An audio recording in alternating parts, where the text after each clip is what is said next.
Well, the Premier League title race could be over this weekend if Arsenal beat Bournemouth. And of course, Chelsea help Arsenal to beat Manchester City in the Super Sunday in the Premier League. Welcome to another edition of Sport Hangout, where we'll give you the latest coming from the ever-busy world of sport. We are approaching the business end of the season, match day 32 in the English Premier League. The Premier League battle, title contest between Arsenal and Manchester City will continue this weekend. And of course, for those fighting to finish in the Champions League places, also there is a small matter of Tottenham Hotspur, who have a new manager and they want to, of course, escape relegation. My name is Toby. I've got JJ. JJ, how you doing? I'm fine. I'm good. Super Sunday in the Premier League. Let's start with that. I've heard many Chelsea fans say, well, they don't want to do Arsenal any favors because they know that if they beat Manchester City on Sunday, Arsenal is advantage for Arsenal. What can you say about that? Is that hatred too far, gone too far, or too much? Because I'm trying to understand why a team that is fighting to finish in the top five will say that they want to forfeit 3 points because they know that beating Manchester City will advantage for Arsenal. Yeah, it's top rivalry between Chelsea and Arsenal. And over the years, you would understand, especially because they are from the same region, playing London derbies. But I think Arsenal are North Londoners, while Chelsea are West Londoners. Why should he get that? But the same thing is it's a battle for supremacy. You know, one is calling itself the pride of London, and the other is calling itself the world champion. So you look at that rivalry, and it feels like, yes, if Chelsea do win, if Arsenal do win the Premier League this season, it's my likely spell doom for Chelsea, and it's majorly about their fans now. I think and the prestige of who owns London or who is the London king. So it's a battle for supremacy, and that's why Chelsea will think they could lose to Manchester City just to prove to spite Arsenal and to give Manchester City the edge to try and win the league, which would better suit them than Arsenal, because it's just, like I said, it's just a battle for supremacy. Who is the top gun, you know, in London come the end of the season. All right, we're going to come back to the nitty-gritty. You know, right now, Arsenal are top of the league. Yes, 9 points. Arsenal, we've finished definitely above Chelsea. If Arsenal do not win anything this season, Chelsea don't win anything this season, the bragging rights reduces at least to, Arsenal will not even have any bragging right because they've lost fundamentally. And Chelsea will say, we were never in top in the title race, but you were top for God knows how long, and then you fell out, and you have no mentality, and that sort of thing. So it's what it is. It's what might likely happen to. It happened some season ago where Tottenham were playing Manchester City again, and Son, opened net and then they scored it away, and Manchester City went on that season. That's why Arsenal fans also want Tottenham to get relegated. Before we talk about that game, it's a big game coming up on Sunday. Chelsea up against Manchester City at Stamford Bridge. Let's talk about the early kickoff game this Saturday at the Emirates Stadium. Arsenal up against Bournemouth. On Tuesday, Arsenal returned to winning ways, beating Sporting CP by a lone goal scored by Kai Havertz. Their first win in 3 matches across all competitions. But they are playing against Bournemouth. Now, if they beat Bournemouth, they will extend their gap at the top of the Premier League table to 12 points, but they will have played 2 more matches than Manchester City. How big is this fixture for us now? It's so big. It's a huge one, because you look at Bournemouth. Bournemouth are, in the past 6 games, if I'm not mistaken, they are winless. They are winless in 6 games, so they are not in form. They are unbeaten, no, but they are winless. That's 6 draws. If I draw specialist. I think 5 draws rather, 5 draws. So they are winless in 5 games, but they are unbeaten. That's sort of paradox. 5 points in 5 games. That's what you've got. So practically they have 5 draw, 5 in the last 5 games. In the last 5 games, they've only drawn 5. So that means winless, but they are unbeaten. 5 points so you could say a possible 15. From possible 15. So draw specialist. Arsenal was draw specialist, yes, which means you could call them unbeaten. You could say they're unbeaten, but they can play the role of spoiler. So they could play the role of spoiler, because every point dropped for Arsenal now, it's huge, because Manchester City, they are so fired up now. They think they can win it, and they think they can go all the way to displace Arsenal from that top of the table, which means Arsenal, the pressure is there on them. Pressure Bournemouth, they've got no pressure. They've Yes. achieved their aim. They can't get relegated again, and they're top half of the league. So you just have to have Arsenal, the players right now. They've got to really be up for it. They've got to really put up. It's now. But if they manage to win, if they advantage manage for to us win, now. it's huge advantage Because they are even playing it could before have Manchester a City. psychological effect on Manchester City, because yes, 12 points. they will go to Chelsea thinking they have to reduce this deficit, and if they are not careful, that could play into Chelsea's hand. Chelsea, they're still a top side. Let's get it right. They're still a top side. So it's the result against the result between Arsenal and Bournemouth is going to determine something huge, because if Arsenal do drop any point, even if they draw, that's going to be a huge moral boost for Manchester City to go to Stamford Bridge and try to get something at Chelsea. All right, let's talk about the Super Sunday. Chelsea will take on Manchester City at Stamford Bridge. Now, interestingly, the reverse fixture played earlier in the season at the Etihad Stadium. That was when Enzo Maresca was still in charge of Chelsea. Chelsea scored a late equalizer through Enzo Fernandez, who we don't know if he will be available because he's under ban by the same Chelsea. We don't know if he will be available on Sunday. He scored a late equalizer for Chelsea. It ended 1-1. But the reverse fixture is this weekend on Sunday at Stamford Bridge. Chelsea up against Manchester City. Now, City, they are fired up because they've been scoring goals and plenty in recent times. Beat Arsenal in the final of the Carabao Cup. Spanked Liverpool in the FA Cup as well last weekend. Of course, they're out of the Champions League, so they are focused on only the Premier League and the English FA Cup. JJ, how do you think this will pan out? Chelsea are also looking to finish in the top 5. It has been confirmed right now due to Arsenal's win against Sporting CP that 5 clubs from the Premier League will play Champions League football next season. So if you finish in the top 5, you are going to play Champions League football next season. Chelsea, they are playing at home to Man City. Liam Rossinier, he has had the kind of mixed bag results since he became the Chelsea manager. He has lost some games that we expected him to get something, but he's taking on Manchester City, a desperate Manchester City team that all what they want is 3 points. And then Chelsea, they are playing at home. Yeah, I think that Chelsea were going to lose against Manchester City just to help Man City. That's for the fans. That's so for the fans. For the manager, he's not thinking like the manager wants to win. For the players, and Enzo Fernandez, he's come out to apologize for what. So he might be included. So we don't know. He might be reinstated, but I think putting him back into that lineup might be a huge question mark on the coach's decision. The decision to discipline him last week. So now it's like a huge dilemma for Liam Rossinier and the football club now. Do they put him back? And that might undermine. Do they even have a replacement decision, for Enzo? Or do they still keep him sidelined? And people say, yes, it's apologized. What else do they want? Yeah. You know? So it's a dilemma. Whatever decision they make is going to be questioned. It's subjective. Definitely. And yes, and you look at Enzo Fernandez. You look at, is he really a leader? Is he a leader in that Chelsea team? I don't know. So that it might be missed. But Chelsea right now, they are nowhere near the level of Manchester City, and just like Man City brushed. But we can't underrate them. They are playing at home. Just like Chelsea Man is still a City big team. brushed Liverpool aside. Yeah. I'm pretty sure that Man City will beat Chelsea this Sunday. It might not be brushing them aside. It might be tough, but I don't think the game will be at Stamford Bridge. It might be tough initially, but I tell you something. By the end of the game, Man City are going to have it easy. You know, did you know the reason why City fans should be skeptical about their team is because if you look at this season, City have dropped points in places that you thought that they were going to get all 3 points. So they played against Tottenham Hotspur under former manager Ugo Tudor.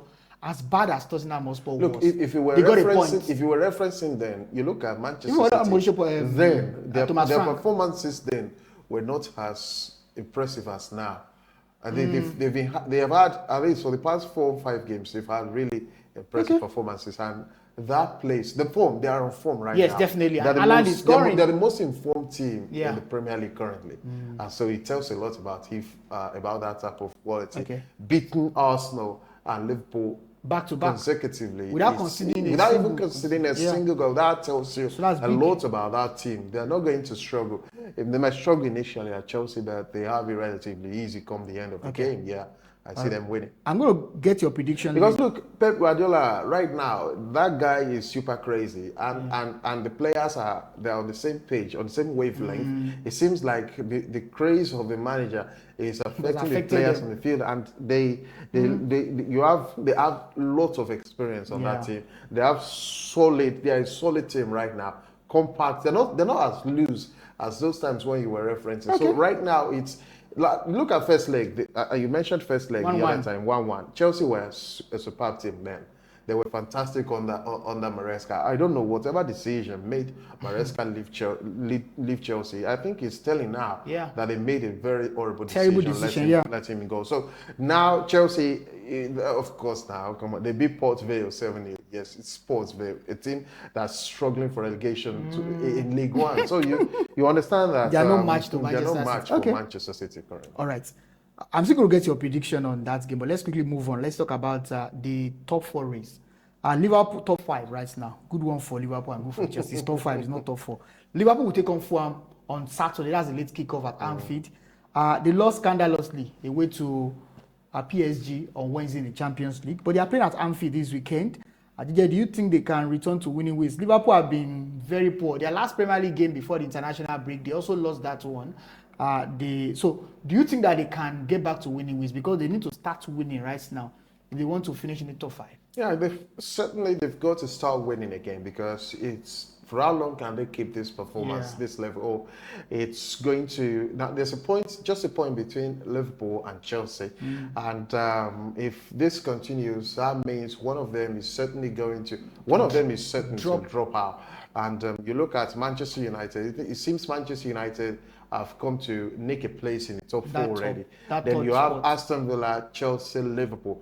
And I think we're only talking about Aston Villa, Chelsea, Liverpool. When we look at downwards, we look at there's Brentford, there's Everton. These teams, there's only 3 points between Liverpool in 5th. But you expect consistency from the big boys now that I think if we look at it now, is this small boys that have been consistent. They've shown consistency more than these big boys. And Liverpool, I think losing 2-3 games in a row is not good for Liverpool side. They lost against Brighton, Premier League, FA Cup, Manchester City, and the Champions League, PSG. Now they are playing to Fulham. Fulham, who themselves are very close to Liverpool. So it's like if Fulham beat Liverpool, they may be on the same point. So it tells you something about the type of performance that have been from that Fulham. And the past 2 games, I think Liverpool, they've drawn 1, lost 1, won 1, and Fulham, they've won 1, they've drawn 1. So it's a very close score between, and the game between Fulham and Liverpool, go and check over the years, it's always been highly competitive. It's like there's a rivalry between them, especially Marco Silva. When he plays Liverpool, it's always like a crazy man. And they are going to Anfield, which may help Liverpool a bit to Isak is back for Liverpool. Isak is we back. don't know if Mohamed Salah will be involved. They can. He was not in that squad against PSG. I see that they should have an edge over Fulham. Okay. All right. Let's talk about the relegation dogfights now. Roberto Di Zerbi will mastermind his first game as Tottenham Hotspur manager this weekend. They are playing away to Sunderland at the Stadium of Light. This is a manager who is on a rescue mission, because Tottenham, they are in a difficult position on the league right now. They are just in the last survival spot. So if they lose that game, they might find themselves in the bottom 3, and they are playing away to Sunderland, who have lost probably 2 or 3 games at home this season. They've been very impressive at home this season. JJ, do you think that Tottenham will have a new manager bounce? Now they have Roberto Di Zerbi, a manager who understands the Premier League. He was a former manager of Brighton, so he's back to the Premier League. I think it's important right now what is going to happen, because 2 of these relegation threatened teams, it's going to be a huge one for Tottenham, because if they lose, and Wolves and West Ham are playing each other. Yes. If Wolves manage to hedge West Ham and Tottenham lose, the point still remains. But if West Ham beats Wolves and Tottenham lose, then Tottenham will drop to. But starting your first game against Sunderland, a team that go an impressive home record this season, they've been beaten a couple of, I think twice now. Yes. But twice for a team that came that just got from relegation promoted to the Premier League. To lose just twice. I mean, Toby, we play 19 games in a season at home, each team, and we are on week 32 or something, which means each team must have played at least 15 games at home. So definitely. To have lost just twice in 15 games, that's impressive enough and that's why Sunderland are where they are on the table. So Tottenham, it's a huge one for Roberto De Zerbi to. I tell you, there's no team he could have been playing against that we could say is easy. Because even Wolves have shown recently that they don't want to go down without a fight. Yeah. So, which makes it even more difficult. I think you look at the way Sunderland won their last match against Newcastle United, a derby, beat Newcastle home and away, and then you see they've got the fighting spirit, they've got this spirit, commitment to want to win, and they're not just here to make up the numbers or to just manage to escape relegation. No, they're here to prove a point that okay, yes, we could also make it to Europe, which is a huge motivation for them also, and that's why it's a huge one for Roberto De Zerbi, because lose that first game, the morale within the team could dampen more. Definitely. Win, and then you could lift the team spirit. All right. Manchester United have had an extended international break. So finally, United fans, you get your team play on Monday. But I'm trying to really understand why Premier League will even put United game on Monday. Yes, it's for aesthetics. Extended, not only aesthetics. Extended. It's also for this thing. But again, United have had an extended international break. The phase that makes money. Other teams had 2 weeks. United have had 3 weeks. That was the last time they played football. So on Monday Night Football, Manchester United will be back at Old Trafford. They are playing against Leeds United, 8 p.m. Nigerian time. It looks like United, they want to cement their position in the top 3. They don't want to go down. They just want to finish third. And they are playing against Leeds United on Monday. But now the conversation has grown in the last few days about Michael Carrick. We are not talking about Michael Carrick because I'm very sure the United board, they are divided right now. Some are saying that, well, let's give Carrick the job on a permanent basis. Some are saying, hey, don't let us give Carrick. Let's get a bigger manager. I think it's a decision that they are going to make in the summer. But let's talk about this game. United at home to Leeds United. Man United against Leeds United. 2 United teams. One is Man United and Leeds United. Is it 3 points for United, or do you think that Leeds can shock them? If you're looking at one of those games in English football with huge history, you're talking about Manchester United versus Leeds United. It's one of those games that have drawn massive fight, massive competition between them, because the rivalry has started. They're not from the same town, but you look at in the 20th century, especially in the 1970s, 80s, when they were competing for titles, especially. I mean, Leeds used to be a big club. They used to be a big club when Man United went. They used to be a big club in England, and then they poached Eric Cantona from Leeds United.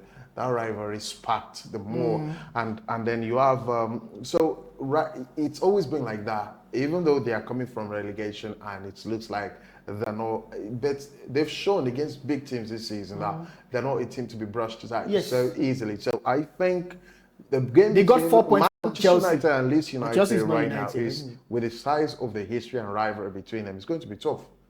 But over the week, Steve Oladin was saying that this extended break we've had is a huge one, because we've been able to get our intention across to our values across to the players, and now it seems they understand them more. They blended more than when they were playing just a week interval and all that. So I think still Manchester United at home. Manchester United under Michael Carrick, they've been rejuvenated. Leeds United themselves, they've been top. They just came back off a win against West Ham United to make it to the semi-finals of the FA Cup. I mean, yes, they are a team that can see goals, honestly. Yes, they also score goals. They are a fun side to watch, entertaining. Manchester United are a team that score as well, and a team that also concede. Although they've been keep shutting the back more now under Carrick, they've been more compact. So it's going to. I see that there will be goals to be. It's not one that's going to be cagey. There will be goals, even if it's goalless. There will be entertainment. But eventually, I think I will have to go with Manchester United in that. Okay, let me take your predictions. I mean, just your prediction. Arsenal, Bournemouth. 1-1. Okay. And I really hope that happens. 1-1. Liverpool, Fulham. And if you look at my predictions recently, they've almost been like 95, 96%. I hope you get this wrong anyway. Please, if you're a punter, don't go and rest on my predictions. Liverpool, Fulham. Liverpool, Fulham, Liverpool 2, Fulham 1. Sunderland, Tottenham. Sunderland will be that one, 1-0. Chelsea, Man City. Chelsea, Man City, Chelsea 1, Manchester City 4. They will use their eyes to scrub the floor. Man United, Leeds United. That's going to be 3-0. For United. No, 3-1 rather. For United. All right. Do you agree with JJ? You have to agree, but don't stake games based on my prediction. He has made some bold calls. I mean, saying that Arsenal will drop 2 points at home. You can stake that. Against Bournemouth. At the Emirates Stadium, Arsenal that needs to win. You can stake that. By the way, Berichieze is back in training. I'm not encouraging betting. I don't like betting. So it will be involved. Please. So do you agree with JJ that Arsenal will drop points against Bournemouth this weekend? And he's saying that Man City will beat Chelsea. That's okay. That's impressive. Okay. I have said it before that Arsenal are not winning this league. It's Manchester City's league this season again. All right. Yes. All right, let's anchor the show. Until next time we are going to meet. I remain Toby. And I'm JJ. Please don't forget to like, subscribe. Subscription is free. Turn on notification bell so you can get content updates from us as they drop. And follow us on all social media. We'd like to serve you more. Until next time, thank you and bye.